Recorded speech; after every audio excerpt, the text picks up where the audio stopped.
parameters channel, the links to everything. So if this is your first parameter party, go to the params channel and open up the dashboard. And hey, Ryder, good to see you.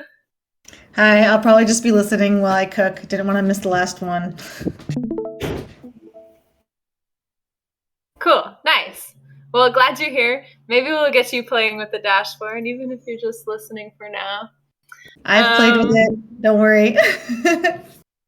Okay, perfect. Awesome. Cool. Well, then, so we've got Zepti, who's a veteran, and we've got Ryder, who has experience, and Renee, who's new. And hi, welcome to the channel, Nisreen. Okay.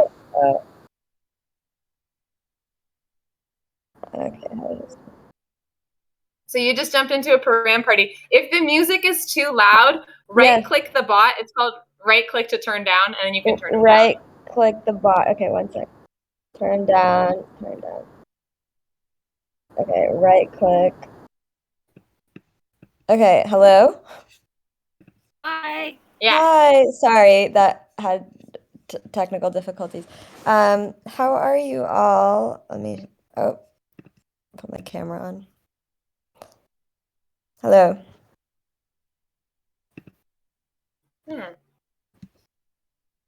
Yeah.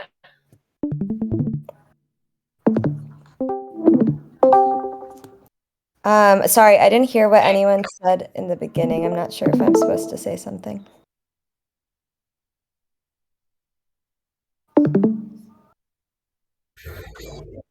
No, it's good. Probably Lauren is having some internet issues. Are you here, Lauren? I think my internet is being weird. I keep cutting out a little bit. I'm going to just keep my video up.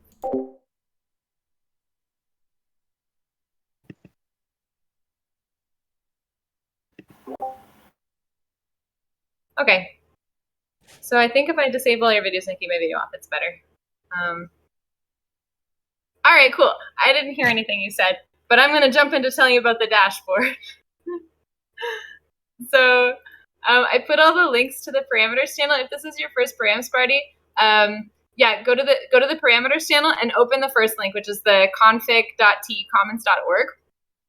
And this is the dashboard that we're going to be playing with during the call. So just to give you like a quick overview and just a little background of where we're at, we raised in the hatch of the TEC, we raised 1.2 or 1.5 million wrapped XDAI that we're using to initialize our new commons. So it's like what we're doing right now is with collaborative economics, we're choosing the parameters together by submitting proposals, debating proposals, saying which parameters we think should be different. And by this, we learn from each other and we grow and we build off of each other. So if you've never seen this before, there's all these learn modules. I won't spend too much time on it because I really do want to get you guys playing with it. But there's these learn modules and this whole tutorial at the beginning where it basically explains to you what each of the sections are. So there's token freeze and token thaw. There's the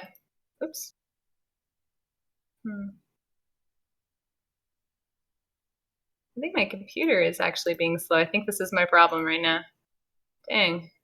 So we've got the augmented bonding curve and Dow voting, which is the mechanism of decision making for passing like important proposals that change, for example, the parameters of the Dow, and conviction voting, which is the voting mechanism that we're using to pass funding proposals. So, what are the parameters? What is constituted as parameters of the Dow?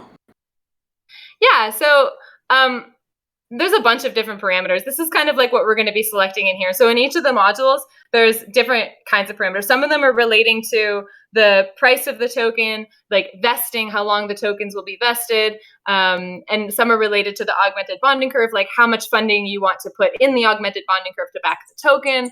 And then for the parameters that are governing decision-making process, they're in like the third and fourth modules. Those are things like support required, which is like the percentage of people that need to vote yes, the percentage of tokens, the percentage of tokens that need to vote yes on a proposal in order for it to pass. And the vote duration, which is like the length of time it takes for the vote to pass. Like there's 7 days open for voting to happen. So The parameters is just like the general term for all of the numbers that we have to select to design the economy, design the commons. So, Lauren, does that answer your question? Yes, and this is a lot of information that I'm trying to do while I'm also cooking, unfortunately, because I wasn't planning on coming. I'm curious if this is on YouTube. Like, I is think this call Zepti being is recorded? recording this call. What? Yeah, this one is being Zepti's recorded. recording this call right now. And thank you. And where do I learn about recordings, like how recordings are done? I just like to follow up with somebody later about it. You can definitely ask Zepti. He's the king. Yeah, I mean, I think we could talk about it on like later on and let Lauren do the Param party. But yeah, like That's exactly what I was asking. I was asking who I could follow up with to learn about recording. So Zept, I'll follow up with you another time. Thank you. yeah, awesome. Okay, cool. So, I know that it's like a couple of years. Nisreen, it's your first Param party, right? I didn't hear your intro. Yeah, it's my first one. I can should I give a quick brief little intro? Sure, if you want to. I mean, I just want to know your experience with the dashboard because I really want to get you playing with it. Yeah, I have zero experience with this dashboard. I was actually just gonna ask, like, so is it essentially kind of like simulating like an economy, like simulating your own little token economy? Like, is it just like a learning tool where you can figure out, like, see these things yourself when you play around with certain parameters? Is that the vibe of this?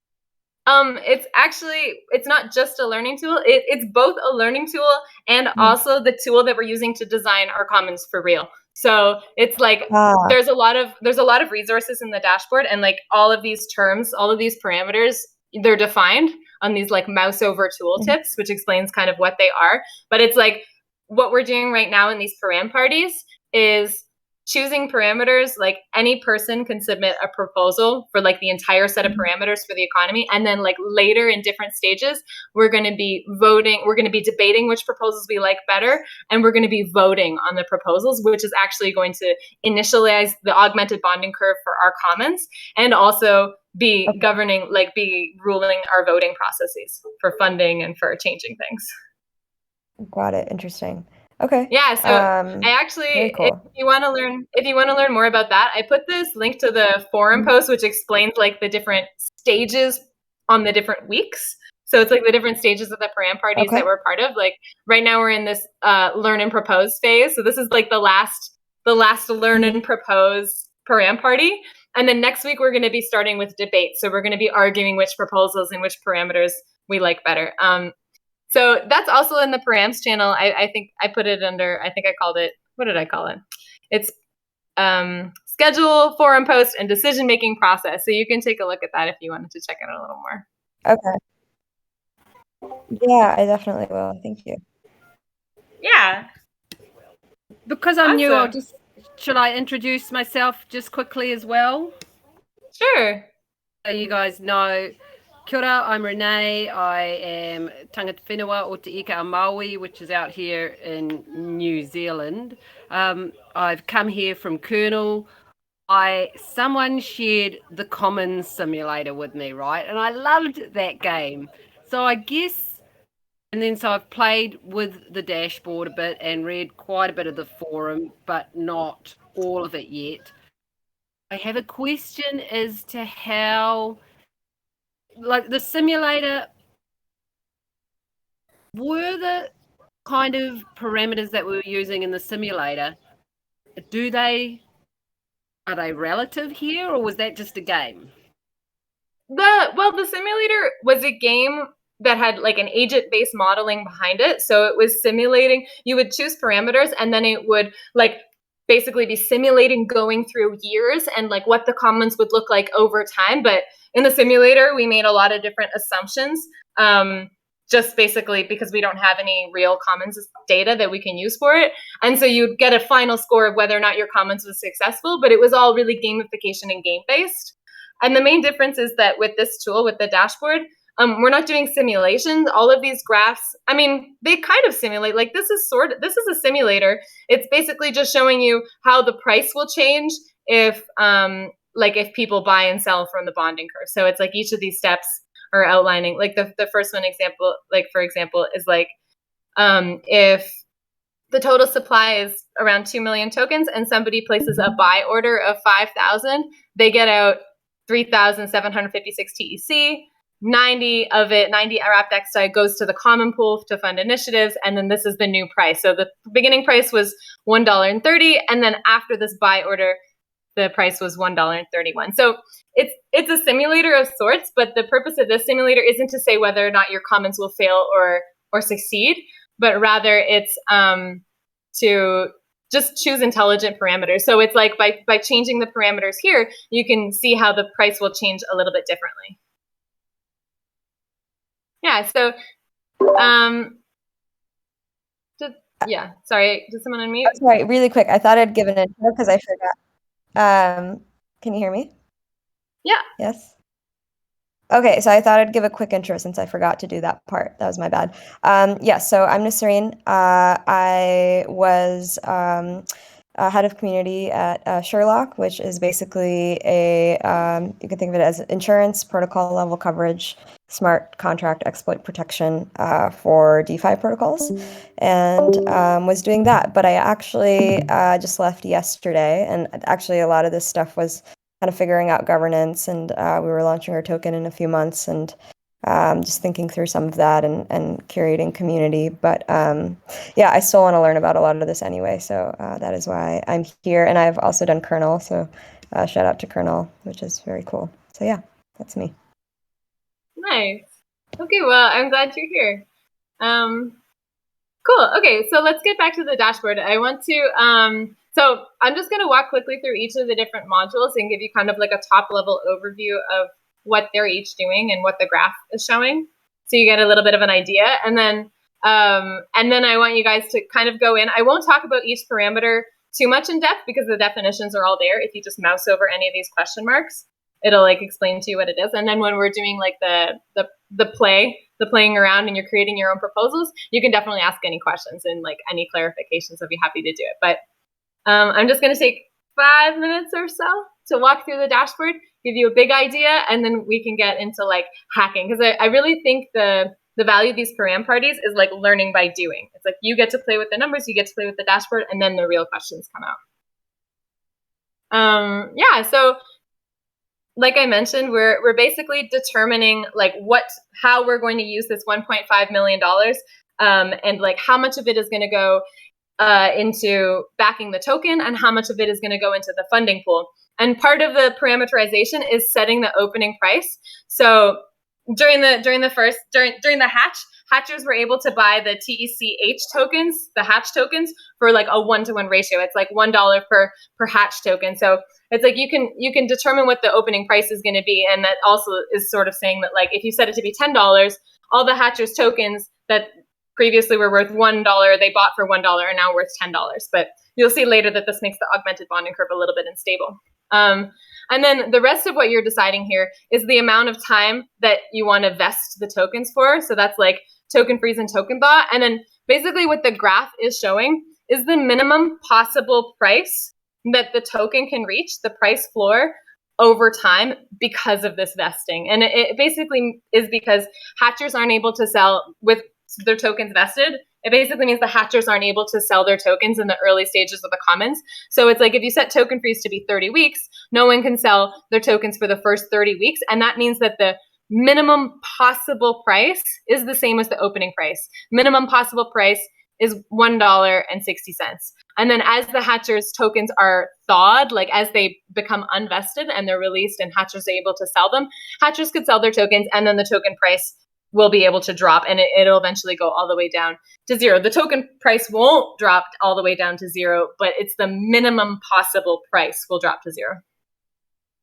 The next module is the augmented bonding curve. So the augmented bonding curve is basically where people are able to buy and sell TEC tokens in the early stages of the common. So it's when we launch the buying and selling of TEC tokens will be along on the bonding curve. So here, again, you're setting the opening price. The commons tribute is the percentage that you're sending to the common pool to fund initiatives, and the rest of it goes into the bonding curve. So you can think of it as like the more tokens you have in the bonding curve, the more stable the price will be because there's more collateral. There's more collateral backing the token. The simulator here, as I was mentioning before, is just you can look at how the price will change and how much money will be taken away from the order. The entry and exit tributes are kind of like a tax. It's like when you make a buy order, the entry tribute, it's like 2% of your buy order doesn't go to you, like doesn't go into buying you tokens, but actually is taken and put into the common pool that the TEC uses to fund initiatives, to fund proposals. So on this like step simulator, you can see how the price will change with orders of like a different amount. It's like there's this order is showing a buy order of 5,000 wrapped XDAI. And so it's like if the price starts out at $2.08 and somebody buys $5,000 worth, of the remaining price after the fact will be $2.09. So it's like the price goes up when you're making buy orders, and the price goes down when you're making sell orders. Yeah, that's so. And then the reserve ratio here is kind of showing the reserve ratio. If it's higher, it means that the token price won't change as much with buy and sell orders. And if it's lower, it means that the token price will change a lot more. So if I set the commons tribute to only 1%, it means that most of the funds are in the reserve. And then you'll see that the reserve rate, whoa, really? That can't be true.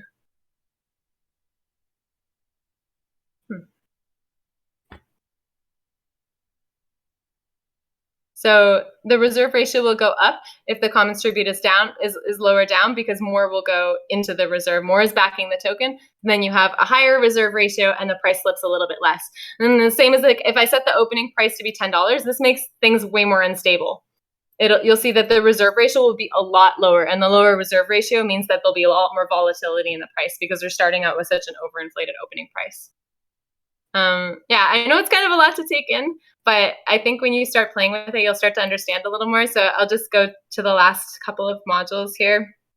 Dow voting is basically the way that the TEC will make important decisions related to, like, for example, TEC parameters. Like if we launch the commons with a set of parameters and later we want to change them, we need to get the TEC to vote on that proposal to change the parameters. And that will be done in Dow voting. So you can see what all of these different parameters mean by mousing over these question marks. It's a little bit more intuitive than the augmented bonding curve. The only thing that might maybe be new, it's like vote duration is the amount of time the vote takes. The only thing that might be new is this quiet ending period and quiet ending extension.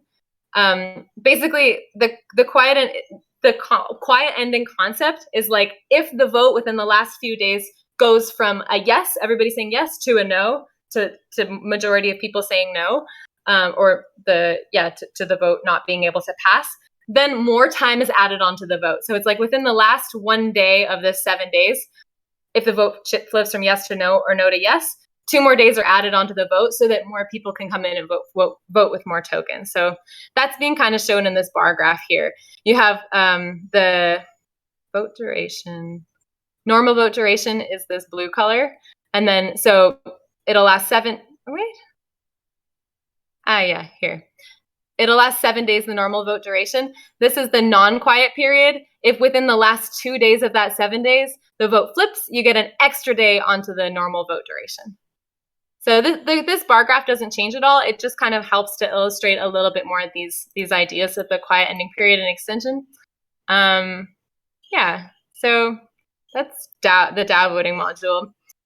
And then the very last module is conviction voting. So conviction voting is basically a method of voting where your voting power increases with like more tokens or with more time. So you can stake less tokens on a proposal and leave them there for more time, and it'll eventually accumulate more and more conviction so that it would be similar to you staking more tokens for less time.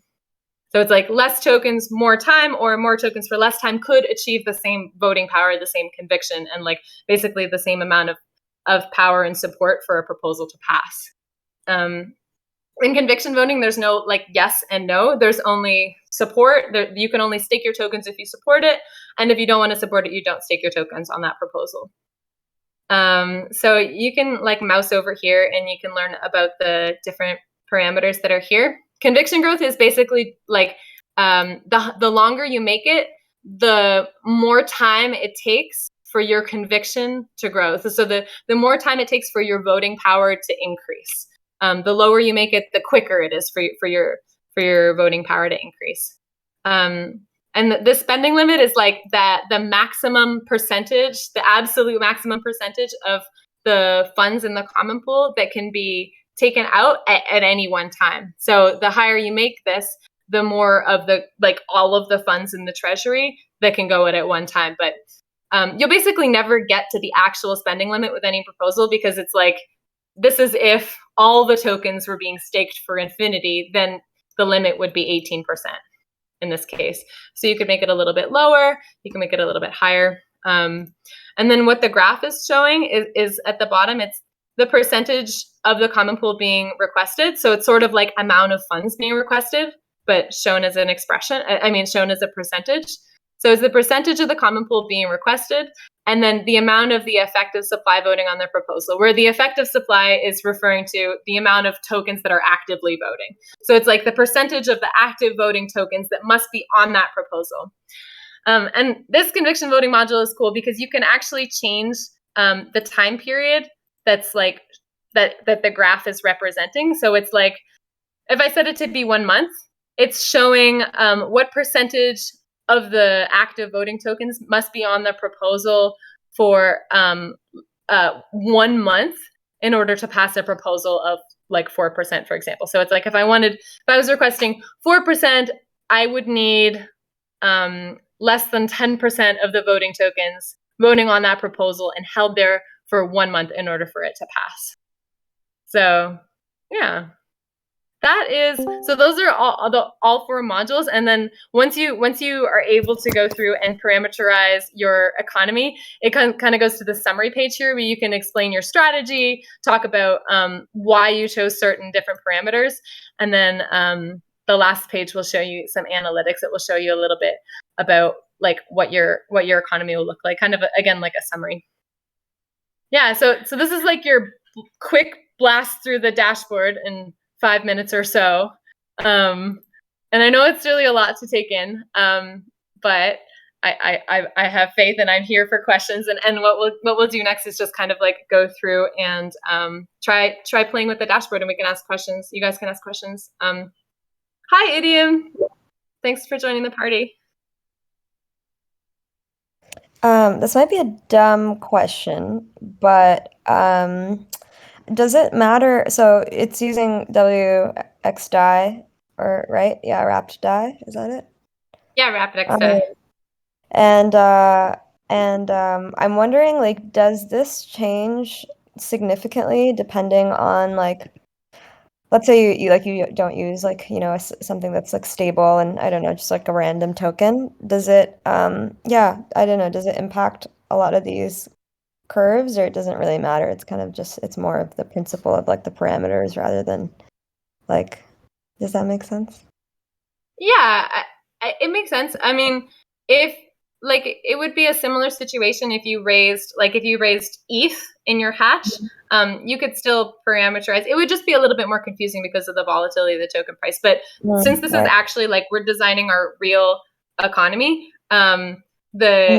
we raised wrapped XDAI. So it's like in the hatch, we raised wrapped XDAI, and we have 1.5 million wrapped XDAI that we are going to launch this economy. We're going to use to launch the augmented bonding curve. So this is like for the TEC. So that's why it's in wrapped XDAI, because it's the reality. It's the real situation. Right. Yeah. So to get you guys started, in the parameters channel, I also posted a link to, I posted a link to the GitHub where the proposals go. Like, so after you go through everything and you submit the proposal,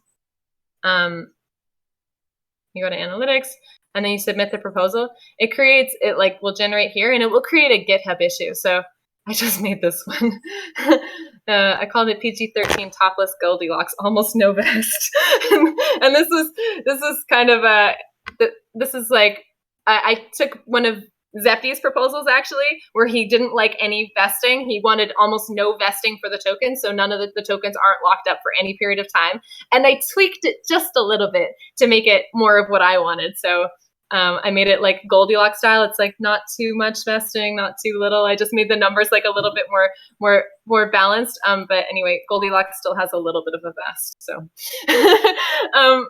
anyway, so you can go into the GitHub, and all the issues that are here, you can take a look at them and you can fork them. So if there's one proposal that you like or that you think is good, you can open it. Like you could open this one and then just click fork this proposal.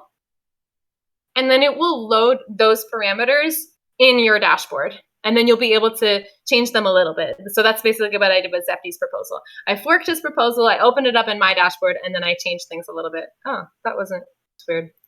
Okay, so and then in the other link that I sent is token log. So this is later where we're going to be doing the voting. So these are actually like links to the GitHub proposals, and this is where we're going to be deciding which ones we like the best. This is where the hatchers who hold TECH tokens will be able to vote for proposals, but right now it's just being used for signaling. So the proposals that are at the top here are ones that people think are good. Like it's the ones that people put a couple of votes on them to get them noticed. So since you're just getting started, this is a really good place to start. Going into token log, picking one of these proposals, it will open it up in the GitHub issue. You can scroll through it and read a little bit about what the person's strategy was, and you can fork their proposal and load it into your dashboard and just see what the numbers are like and start tweaking them and changing them. Yeah, that's my spiel. How are you guys doing?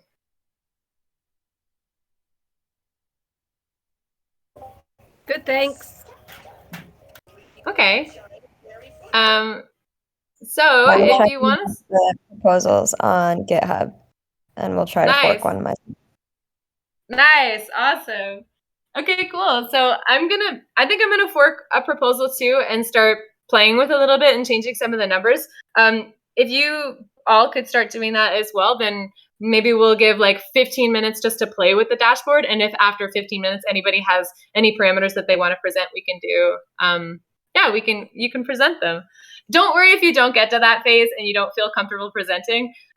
Just even the idea of like going through and trying to submit a parameter set is, I find, like really, really valuable. So just ask any questions, like if anything's unclear, or if you want any concepts explained to you, let me know.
Do you mind talking about the Commons tribute a bit more?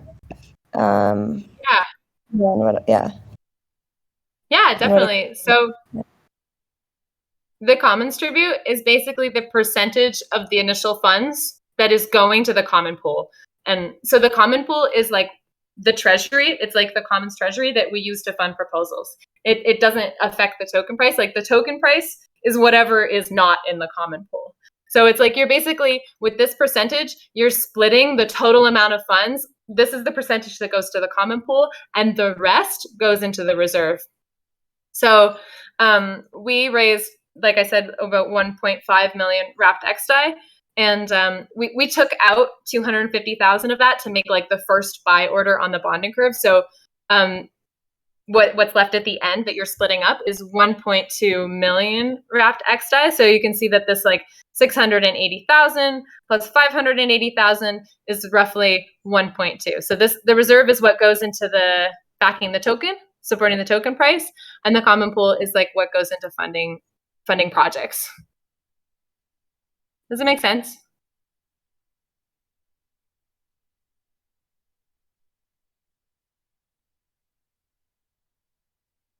Did that answer your question? I think you're on mute. Yeah, it did. I was just processing what you were saying. Okay, another one. Again, I'm new to a lot of this stuff and what a lot of this means, and I just so some of these might be beginner questions, but so then what is the reserve pool, a reserve versus like a treasury, is that the same thing? Or is that different? Well, Reserve. in our case, we're calling it the reserve and the common pool. So the reserve and the common pool are different. The common pool, I was saying the word treasury, but I think I just made it more confusing. So I'm going to say common pool and reserve. So yeah, the reserve is basically like whatever the collateral is in the bonding curve, and that's where people buy and sell tokens. So it's like the reserve is supporting the token price. When you make a buy order, the bonding curve will mint you TEC tokens, and your wrapped XDAI adds to the reserve. When you make a sell order, the bonding curve will mint you wrapped XDAI, and then it's like your TEC tokens get burned. That's how it works. Okay.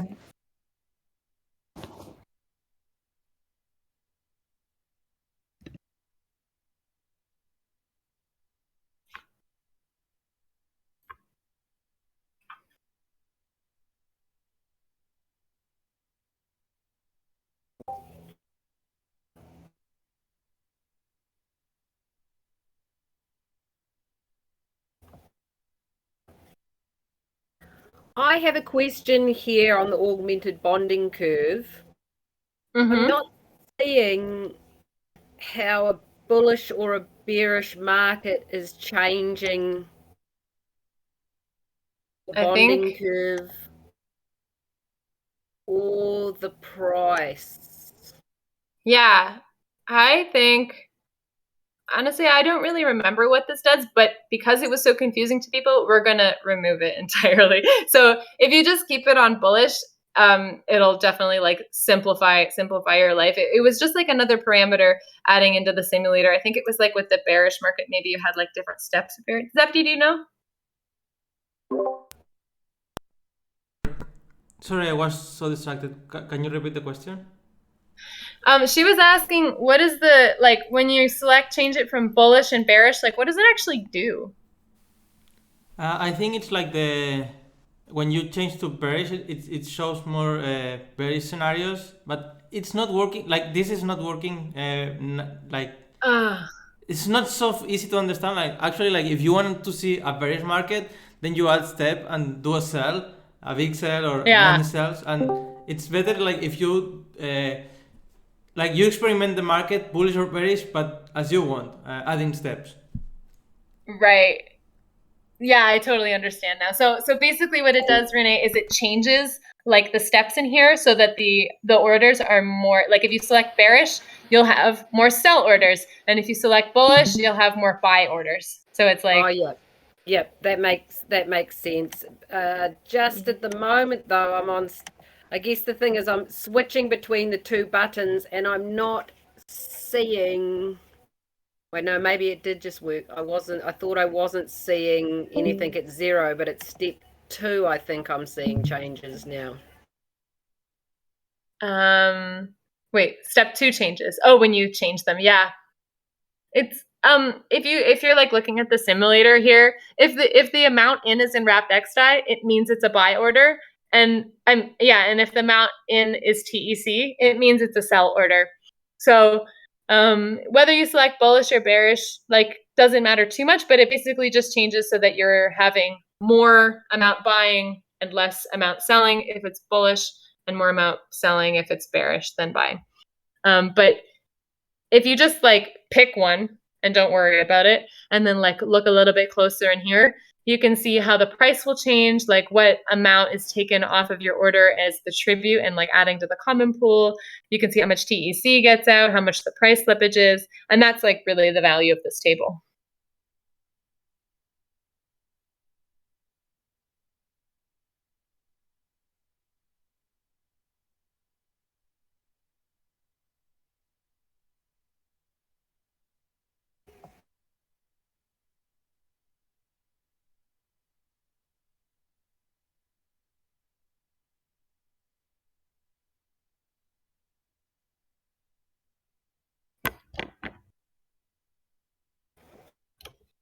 Okay, another question. The reserve balance. At the moment, it's 1.5 million wrapped XDAI. Is that correct? Well, it depends, because in the reserve balance is affected by your commons tribute. So maybe yours is like, if you make the commons tribute higher, the reserve will be less, because you're saying 60% of the funds goes to the common pool and only 40% goes to the reserve. If you set it to be lower, the commons tribute to be lower, your reserve balance will be higher. Does that make sense? Yes, that makes sense, but I am seeing like a 5 million reserve balance. Oh, you're That seems looking like at these 5 buttons times. when you click here? Sorry, I'm looking at my own dash. I'll come up quick over. Yeah. So what I'm wondering is like 5 million. I guess that's moved. If you click on 5 million, will it move it up the curve, which seems to look like a value, but is it actually related to time? Because I would think if we're starting with, a maximum everything pool before any type of splits, any tributes, are we starting with 1.5? Because then I'm confused, like at what point are we getting to 5 million? Well, it would be in the scenario in sometime in the future where a lot of people were buying TEC tokens and putting more and more and more funds in the pool. So it's like eventually the amount in the reserve could reach 5 million. And then this is what it would look like. If you had 5 million in the reserve, then like this would be your price slippage. Like your price slippage would be really minimal because there's so much in the reserve. Yeah, okay, cool. I was just a little bit confused because I didn't see any like time anywhere. So I was like, when is that 5 million? Like, when is that time? Totally. Okay, I mean, cool. it would be sometime in the future, but we can't say when. Maybe this TEC is like ludicrously popular and everybody's buying tons of it and we reach 5 million in 2 weeks. Or maybe it's in 5 years. Like there's no time because we can't predict time, but to show what things would look like if we had 5 million in the reserve, that's the purpose of these buttons. Okay, cool. Thanks. Mm-hmm.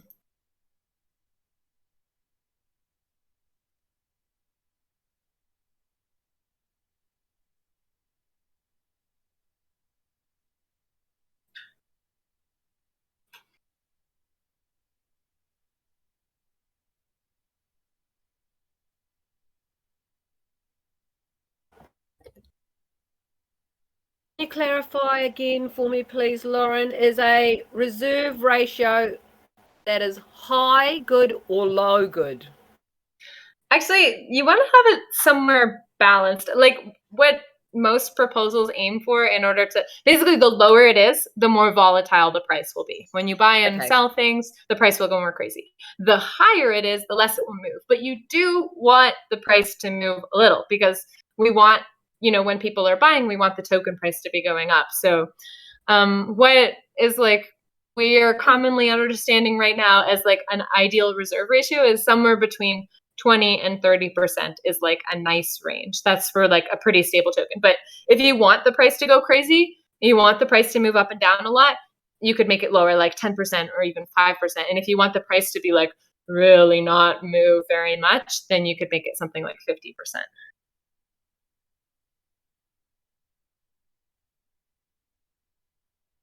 And the reserve ratio is like an output that is affected by the opening price and the commons tribute. Like those are the two parameters that you change in order to change the reserve ratio. Will that directly influence the price slippage? Yeah, there will be more slippage with a lower reserve ratio. So I can show you what that looks like. Like if I made the commons tribute 90%, there's only a little bit in the reserve. You can see like at launch with this like initial $250,000 order, price slippage is 40%. Okay, cool.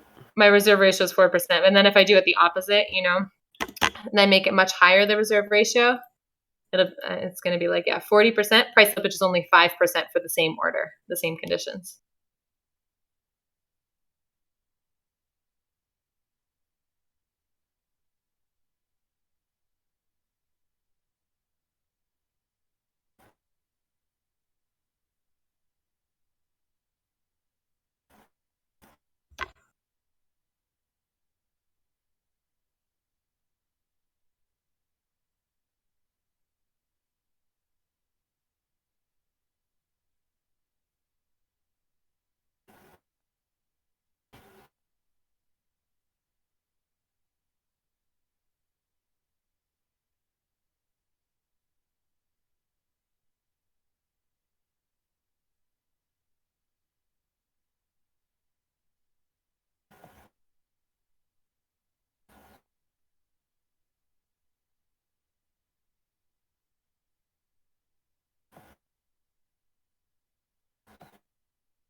Lauren, can you explain to me what the steps are on the augmented bonding curve? Yeah, totally. The steps represent buy and sell orders. So I'm going to make my params less crazy. So buy and sell orders, they represent buy and sell orders on the bonding curve. So it's like anytime there's a wrapped XDAI order, it's a buy order. And anytime there's a TEC order, it's a sell order. It's basically saying when you put wrapped XDAI into the bonding curve, you get TEC out. And when you put TEC in, you get wrapped XDAI out. So just to go like from side to side, steps are basically transactions. So I think we're actually going to change this word to say transaction. So it's like, this is the price at the beginning before you're about to do your order. Okay, I'm going to look at... Sorry, I do get that. The step buttons, like I'm not sure what steps 0, 1, 2, 3, 4. Oh, this is just showing what it looks like on your chart. So when you click step 0, it's showing you this like the token price, the reserve balance for this case scenario. So it's like, okay, cool. Yeah. So it's like you can even actually, this is add a step function. You can add another buy order. Say I'm buying like 5,000 or I'm putting in 5,000. Okay, then, cool.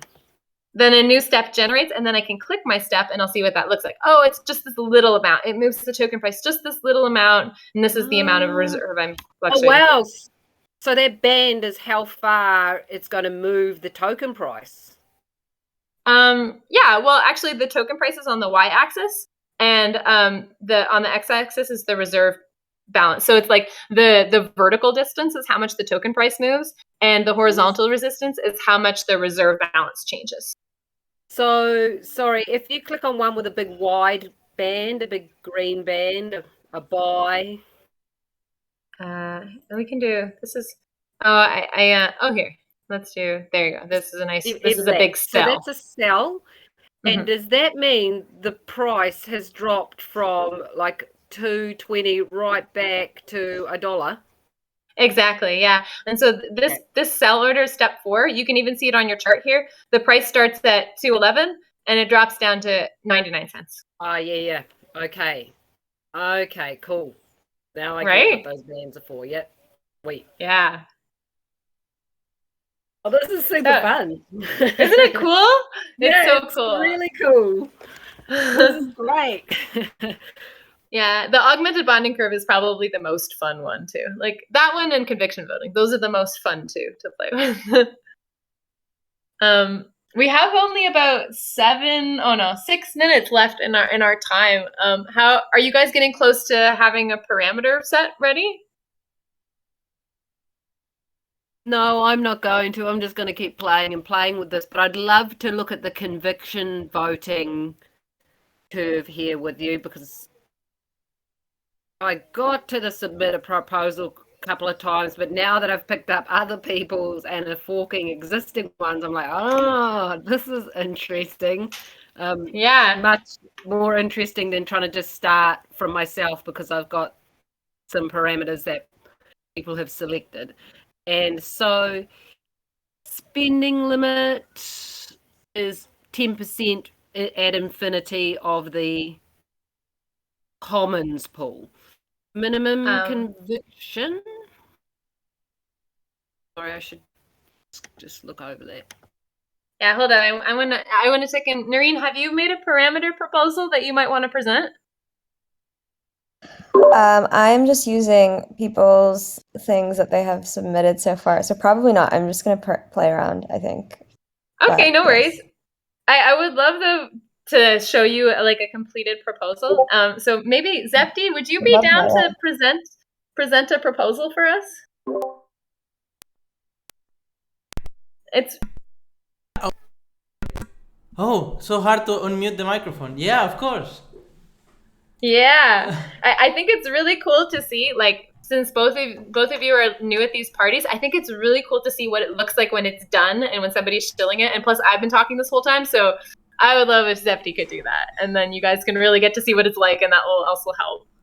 I won't do TC Casino. I will do... Yeah, you're... I mean, you choose the proposal and I present it. So it's more fun. Oh no, you choose the proposal. You choose the proposal. Okay. If you choose one of your proposals. Okay. Yeah. Either do TC Casino. It's a crazy one. Okay, let's do TC Casino then. Okay. This is going to be wild. Let me share my screen. Oh, that's the one that I forked. Oh, nice! Nice. Now you can see like the reasoning behind TC Casino. Okay, TC Casino, the opening price and the token freeze. Well, it have there's actually a fork with a more freeze, but the intention here is like have a low token freeze and token thaw, because like majority of the money is going to be on the common pool, but that's on the second module, and the opening price it's 1.2, just to make a nice initial price. But let's dive into the bonding curve, which all the action happened. Okay, so as we can see here, like after the initial buy, like the TC is making an initial buy of 250k. And after that, because we have a very low reserve ratio, like the token price is going to move very, very fast, like even going up and going down. So yeah, the intention with this proposal, like with such a high volatility, it's to incentivize people to speculate on the bonding curve, and actually like every time they do an entry, every time they do a trade on the bonding curve, they will be paying entry tribute and exit tribute, which is funding the common pool. So it like the speculation is going to fund the public goods, and that's the main goal with this proposal. And at the same time we have a huge common pool. So with almost 2 million Grapetex DAI, we can fund a lot of the public goods. And give more value to this token, like the token will be valued because the value that the TEC creates. So the more T public goods we can fund, the more value the token will have. And yeah, as you can see here, like the slippage is crazy. Like it raised price 3, but then with just a sell of 50k, it goes down to 2. But then with only 3k buy almost moved the price like 1%. So yeah, it's going to be wild. TC Casino. Then for our GOAT mode, we used Dow Voting for change everything. Like we could, for example, stop running in Celeste, or we could even change those parameters. Like with Dow Voting, we can do whatever we want with the smart contract. And I went with some Dow Voting standard, like pretty stable. Like the ones we have right now in the hatch are also 88 support requirement with an 8% of quorum. It's only 4 days, but since it's Dow Voting, I thought like a week it's good, and then you can also have a difference of 3 days with the delegated voting. Like just if the delegators and the voters disagree on some decision, like they can change. And then the quiet ending period, like if in the last day the vote changed, like it would be nice like to have at least 2 more days. So yeah, pretty standard Dow Voting, and similar what we already have in the hatch. And then for conviction voting, I really like that idea of the original that Nate bring to the community, to the T conviction voting culture, let's say. But I make it a bit lower. So like if someone wants to ask like for 25k in 1 week, well they will need a lot of tokens, but right now we have like 2 million, 1.8 million of tokens, so 300k. If we need to pass 25k proposals very fast, I think the community can do that.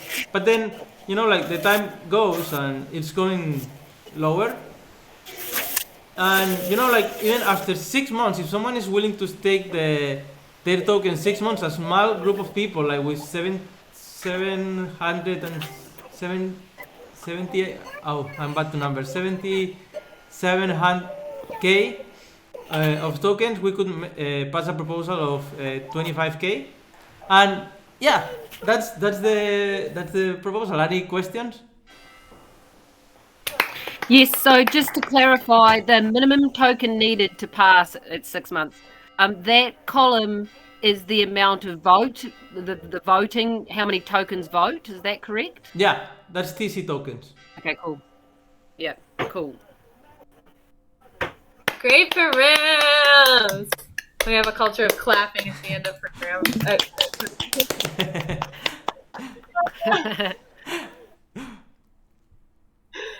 Thank you. Thanks, Lauren. That was a super fun Param party. I'm so happy I made it to recording. Like, this is probably one of the best to get recorded. Nice, that's awesome. Yeah. I'm glad we got through all the things. Yeah, that's why.